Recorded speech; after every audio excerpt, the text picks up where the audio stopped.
감람원이라 불리는 산 쪽에 있는 벳바게와 베다니에 가까이 가셨을 때에 제자 중 둘을 보내시며 이르시되 너희는 맞은편 마을로 가라. 그리로 들어가면 아직 아무도 타보지 않은 나귀 새끼가 매어 있는 것을 보리니 풀어 끌고 오라. 만일 누가 너희에게 어찌하여 푸느냐 묻거든 말하기를 주가 쓰시겠다 하라 하시매 보내심을 받은 자들이 가서 그 말씀하신 대로 만난지라. 나귀 새끼를 풀 때에 그 임자들이 이르되 어찌하여 나귀 새끼를 푸느냐 대답하되 주께서 쓰시겠다 하고 그것을 예수께로 끌고 와서 자기들의 겉옷을 나귀 새끼 위에 걸쳐놓고 예수를 태우니 가실 때에 그들이 자기의 겉옷을 길에 펴더라. 사랑과 은혜가 풍성하신 참 좋으신 하나님 감사합니다. 종려주일을 맞아서 우리를 복된 말씀의 자리로 생명의 말씀의 자리로 인도해 주시니 감사합니다. 주여, 이 말씀을 들을 때 우리 주의 성령께서 각 사람의 심령들마다 찾아가 주셔서 이 마음은 열어주시고 영혼의 귀를 활짝 열어주셔서 하늘의 음성을 하나님의 말씀으로 들을 수 있는 복된 귀가 다 되도록 인도하여 주시옵소서. 부족한 종을 세우셨사오니 이 자리에 저 혼자 서는 것이 아니라 우리 주의 성령께서 능력으로 함께 서시는 이 시간이 되게 하여 주옵소서. 감사하며 우리 주 예수님의 이름으로 간절히 기도하옵나이다. 아멘. 자, 오늘은 종려주일입니다. 이 시간에는 네가 필요해 라는 제목으로 하나님 말씀 함께 나누겠습니다. 다음 주가 부활주일이죠. 부활절을 한 주 앞둔 주일, 바로 오늘입니다. 이날을 가리켜서 팜선데이, 종려주일이라고 합니다. 이 종려주일은 우리 구주 예수님께서 십자가 지시려고 예루살렘 성에 입성하신 날입니다. 아카데미 시상식을 보시면 배우들이 리무진을 타고 와서 레드카펫 위를 이렇게 지나가죠. 우리 주님은 나귀를 타고 오셔서 종려나무가지 위를 지나가셨습니다. 사람들마다 종려나무가지를 꺾어 가지고 와서 주님이 가시는 길바닥 위에 차례대로 깔았던 거예요. 마치 레드카펫처럼 말이죠. 어떤 사람들은 자기가 입고 있었던 그 겉옷을 벗어서 땅바닥에 깔기도 하고, 그렇게 그들은 주님의 오심을 열렬히 환영했던 것입니다. 제가 예전에 성가대에서 테너를 했었는데요, 종려주일 때마다 부르던 그 성가대 찬양이 한 곡 생각이 났어요. 종려나무라는 제목의 찬양인데요, 가사 첫 줄을 보시면 길 위에 종려나무 가지와 화려한 꽃송이를, 그 다음에 뭐예요? 흔들면서가 아니에요. 뿌리면서, 길 위에 종려나무 가지와 화려한 꽃송이를 뿌리면서. 자, 종려나무 가지는 막 이렇게 흔드는 게 아니라 길바닥 위에 뿌리고 까는 것입니다. 물론 깔기 전에 뭐 이렇게 흔들었을 수도 있겠지만 사실 그런 내용은 성경에는 없습니다. 주님이 지나가실 때 나뭇가지를 길바닥 위에 깔면서 다 같이 외쳤던 구호가 있었습니다. 호산나. 이 호산나는 구호예요. TV에 나오는 음악 방송을 보시면요, 그 방청석에 오빠 부대들이 앉아있다가 자기가 응원하는 그 오빠 가수가 딱 등장하면 어떻게 합니까?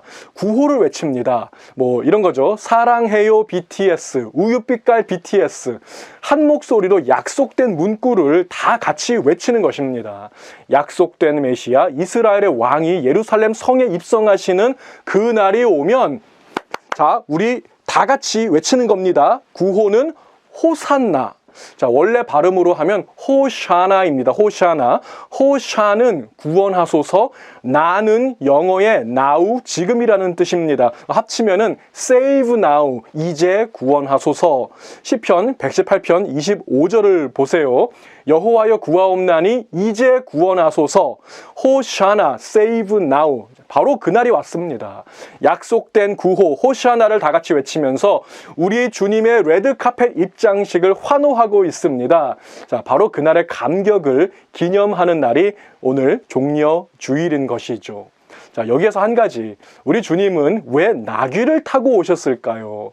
말이나 낙타도 있는데 다른 동물들도 있을 텐데 왜 하필 못생긴 나귀일까? 작년 2021년 종려주일 설교에서 나귀를 타고 오신 이유를 제가 3가지로 말씀을 드렸습니다. 여러분들 표정을 보니까 하나도 기억이 안 나시는 것 같아요. 너무 감사합니다. 항상 새로운 말씀으로 제 설교 들어주셔서 얼마나 감사한지 몰라요. 우리 주님이 나귀를 타고 오신 그 첫 번째 이유는 나귀는 겸손의 상징이기 때문에 그렇습니다. 나귀는 그 당시에 가장 저렴한 가축이었습니다. 가난한 사람도 나귀 새끼 한 마리씩은 다 있었어요. 나귀는 밥을 거의 안 먹습니다. 그러니까 자동차로 말할 것 같으면 가스값이 거의 안 든다는 것이죠. 게다가 나귀는 병도 잘 안 걸립니다. 유지비가 거의 안 들기 때문에 가난한 사람들이 키울 수 있는 거의 유일한 가축. 나귀는 가난한 사람들 곁에 있는 동물입니다. 그래서 주님은 낮고 천한 나귀를 타고 오신 거예요. 주님이 이 땅에 처음 오셨을 때 나귀들이 자고 있는 곳이죠. 그 마국간에 오셨습니다. 나귀들이 먹는 밥을 담는 나귀 밥통이 있어요. 구유 위에서 나셨습니다. 가난한 사람들과 함께 하기 위해서였죠. 가난한 자도 예수 앞에 나오십시오. 낮고 천한 자도 다 주님 앞에 오십시오. 나귀와 같은 저와 여러분도 우리 구주 예수님께서 따뜻하게 품어주시고 맞아주실 것입니다. 또 두 번째로 우리 주님이 나귀를 타고 오신 이유는 나귀는 평화의 상징이기 때문에 그렇습니다. 말은 전쟁의 상징이고 나귀는 평화의 상징이에요. 고대 국가들이 전쟁을 할 때 그들에게 있어서 가장 중요한 전략적인 무기는 말이었습니다. 말 타고 싸우기도 하겠지만 또 병거나 전차를 타고 싸울 때는 말이 그 전차나 병거를 끌어야 되는 것이죠. 나귀는 사실 전쟁용이 전혀 아니었어요. 느려 터져서 전투에는 투입을 못합니다. 대신에 음식을 나르거나 짐을 나르거나 아니면 전투가 다 끝난 다음에 시체를 수습할 때는 나귀를 사용했다는 기록이 전해져 내려오고 있어요. 자, 그리고 또 한 가지, 나귀를 타고 간다는 것은 싸우려는 의도가 전혀 없다는 뜻을 밝히는 것입니다. 자, 그러니까 평화 협정을 맺을 때는 양측의 왕이 나귀를 타고 와서 만나는 거예요. 예수님은 왕이십니다. 어떤 왕이냐면 평강의 왕, 평화의 왕이죠. 싸워서 이기는 왕이 아니라 화평케 하고 화해시키고 회복시키는 평화의 왕입니다. 평강의 왕 우리 구주 예수님은 나귀를 타고 오셨습니다. 자, 이제 마지막 3번째로 우리 주님이 나귀 타고 오신 이유는 십자가입니다. 나귀 뒤에 있는 등에 보시면요. 나귀의 등에 보시면 십자가 마크가 선명하게 찍혀 있습니다. 원래는 그 십자가 마크가 없었는데 이 마크는 어느 순간부터 갑자기 나타나게 되었습니다. 2000년 전에 종려주일에 나귀 타고 예루살렘 성에 입성하신 주님은 목요일 저녁에 잡히시고 금요일에 십자가 달리시고 돌아가셨습니다. 자, 그렇다면 예수님을 등에 태웠던 그 나귀는 어떻게 되었을까요? 초대교회 기독교 전승에 따르면 그 나귀는 예수님을 떠나지 않고 계속해서 예수님 주위를 맴돌았습니다. 예수님이 재판을 받으실 때도, 대제사장 앞에 섰을 때도, 빌라도 앞에 섰을 때도 나귀는 예수님의 마지막 고난의 모습을 다 지켜보고 있었다는 거예요. 자, 그런데 우리 주님이 십자가에 달리시는 바로 그 순간에는요, 차마 주님의 모습을 볼 수가 없어서 자, 이렇게 얼굴을 옆으로 돌리고 귀로만 소리만 듣고 있었습니다. 여러분 보시면 아시겠지만 나귀는 귀가 대단히 큽니다. 토끼처럼 귀가 위로 이렇게 뾰족하게 솟아있죠. 청력이 얼마나 좋은지 멀리 떨어진 곳에서 나는 소리도 다 듣는다고 합니다. 예수님의 손과 발에 못을 박는 그 망치 소리는 얼굴을 돌려도 들리고 눈을 감아도 들리고 다 들렸다는 거예요. 못을 다 박고 그 십자가가 높이 세워질 때 나귀는 여전히 주님의 모습을 바라보지 못하고 고개를 숙이고 얼굴을 돌리고 서 있었어요. 바로 그 순간 그 십자가로부터 비친 그림자가 나귀의 두 어깨와 등에 닿은 것입니다.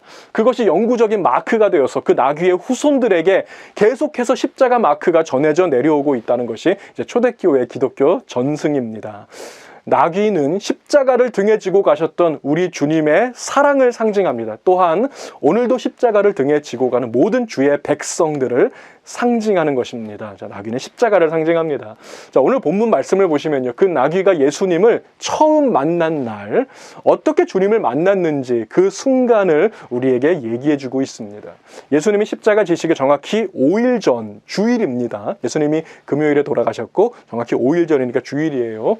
예루살렘 동쪽에 있는 벳바게라는 마을에 가까이 가셨을 때, 주님은 제자들 중에서 2명을 보내시면서 이렇게 말씀하셨어요. 자, 저 마을에 들어가면 아직 아무도 타보지 않은 나귀 새끼 한 마리가 줄에 매여져 있는 것을 보리니 풀어서 끌고 오라. 만약에 누가 뭐라고 하면 말하기를 주가 쓰시겠다 하라. 자, 2명의 제자가 가보니까 진짜로 나귀 새끼 한 마리가 줄에 매여 있는 것을 보게 되었습니다. 말씀대로 풀어서 끌고 오려고 하는데 그 나귀 주인이 나타난 거예요. 어찌하여 나귀 새끼를 푸느냐?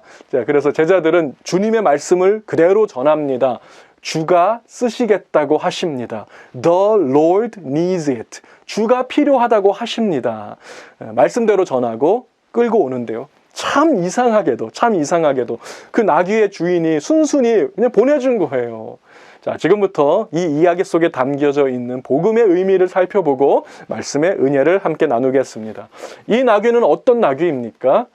그냥 나귀, 지극히 평범한 나귀였습니다. 무슨 특별한 재능이 있는 나귀가 아니고요. 그냥 어디 가나 흔히 볼 수 있는 그런 나귀였다는 거예요.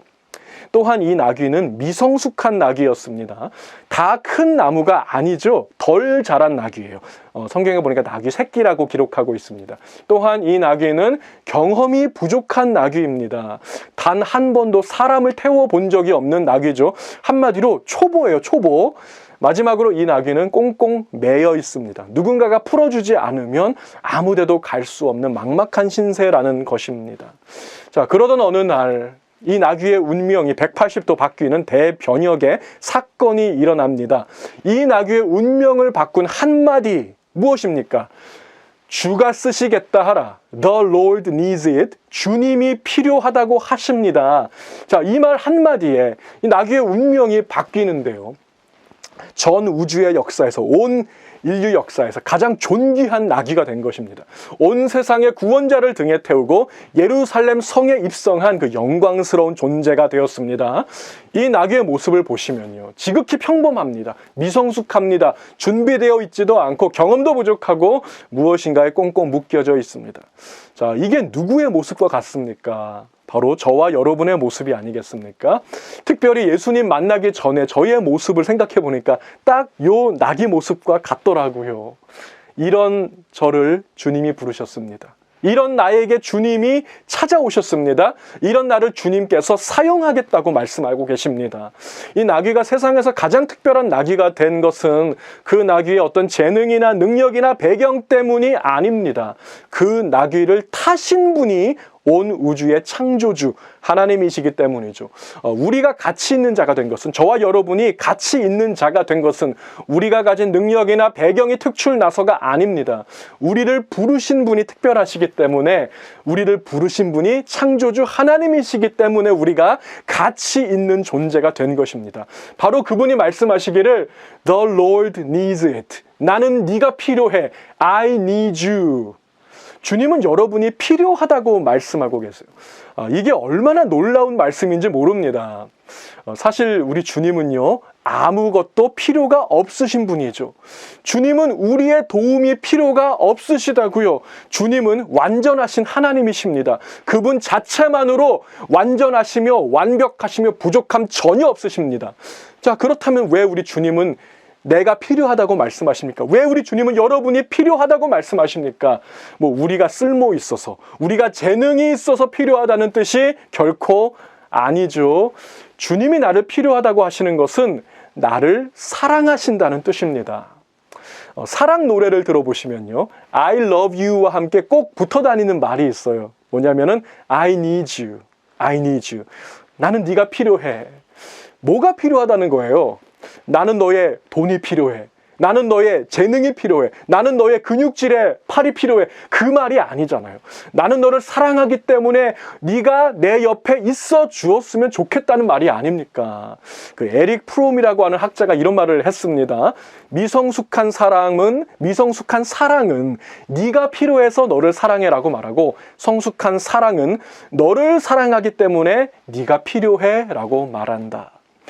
주님은 여러분을 사랑하시기 때문에 여러분이 필요하다고 말씀하고 계십니다. 여러분 한번 귀를 기울여 보십시오. 이 사랑의 음성이 들리지 않으십니까? I need you. I need you to be by my side. 네가 내 옆에 꼭 있어주면 좋겠구나. 주님의 사랑에 반응하시고 응답하시는 저와 여러분들이 다 되시기를 우리 주님의 이름으로 축복을 드립니다. 오늘 본문 말씀을 보시면 두 주인이 등장하고 있어요. 두 주인. 자, 먼저 나귀의 실소유주가 있습니다. 제자들이 나귀 새끼를 풀어서 이제 끌고 가려고 했을 때, 자, 이 주인이 나타나죠. 어찌하여 나귀 새끼를 푸느냐 그랬어요.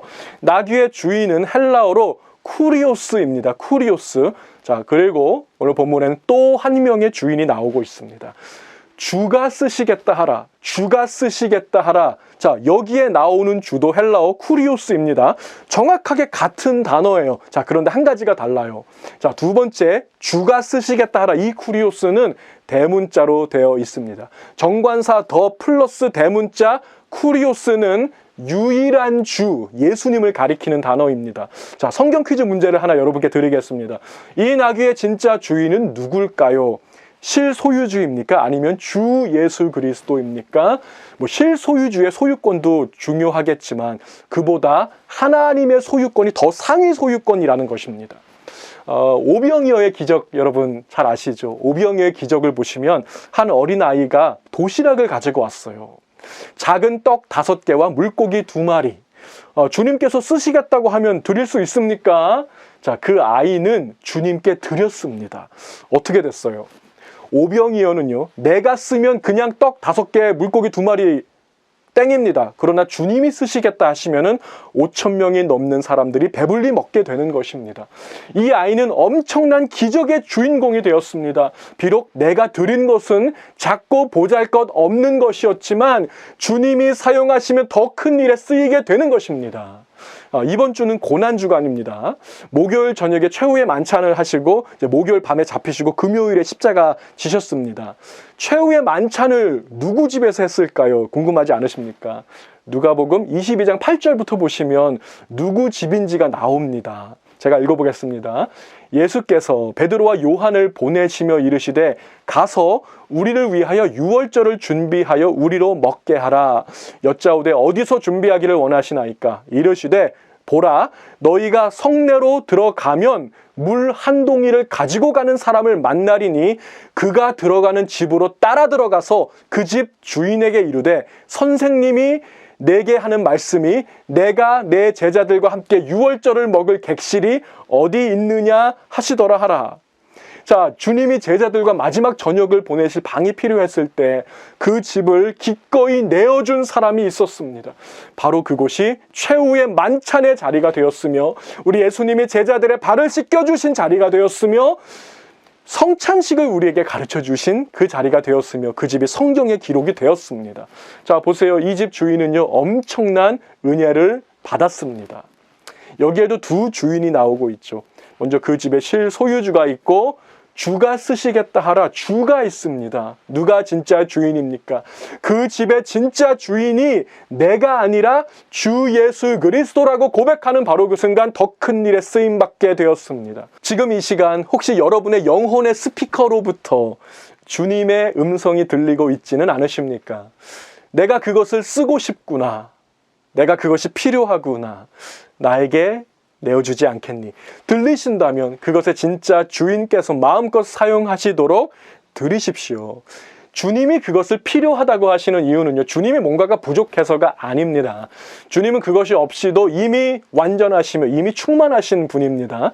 다만 여러분을 사랑하시기 때문에 여러분에게 잊을 수 없는 영적인 추억을 만들어주고 싶으시기 때문에 여러분의 귓가에 들려주시는 것입니다. 나는 네가 필요해. I need you. 주 안에서 사랑하는 우리 성도 여러분, 여러분의 오병이어를 여러분이 사용하면 그냥 오병이어일 뿐입니다. 여러분의 오병이어를 주님께 드려보십시오.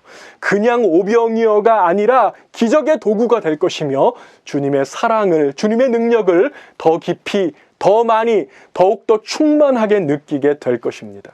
주님께 가장 귀하게 쓰임받으며 사랑받는 주님의 귀한 나귀가 되기로 결단하는 오늘 저와 여러분들이 다 되시기를 우리 주님의 이름으로 축복을 드립니다. 기도하시겠습니다. 사랑과 은혜가 풍성하신 좋으신 하나님 참 감사합니다. 오늘 종려주일을 맞아서 주님께서 그토록 사랑하시고 주님께서 찾아가셨으며 주님께서 원하셨던 바로 그 나귀의 모습을 통해서 오늘도 우리가 복음의 음성을 듣습니다. 주님께서 우리 귓가에 말씀해 주시는 그 사랑의 음성, I need you. 나는 네가 필요하단다. 말씀하시는 주님의 목소리 듣습니다. 이 음성에 반응하며 이 음성 따라서 우리 삶의 오병이어를 기꺼이 주님께 내어드릴 수 있는 거룩한 믿음의 백성들 다 되게 인도하여 주시옵소서. 지금은 그 사랑의 음성으로 우리를 부르고 계시며 우리의 이름을 부르시며 오늘도 우리를 맞이하고 계시는 우리 구주 예수 그리스도의 은혜와 하나밖에 없는 독생자 아들까지도 아낌없이 십자가에 내어주셔서 우리를 저 거룩한 하늘의 백성 자녀 삼아주신 우리 주 하나님 아버지의 무한하신 그 사랑하심과 오늘도 우리에게 말씀하시며 우리의 영혼의 스피커를 통해서 말씀하시고 우리 심령을 두드리고 계시는 우리 성령 하나님의 그 교통하심이 오늘 내 삶의 오병이어를 기꺼이 주님께 내어드리며 주님의 사랑받는 나귀가 되기를 다시 한번 다짐하며 결단하며 이 자리를 일어서는 거룩한 주의 백성들 머리 위에와 가정과 자녀와 사업 위에 지금으로부터 영원까지 함께 하시기를 간절히 축원하옵나이다. 아멘.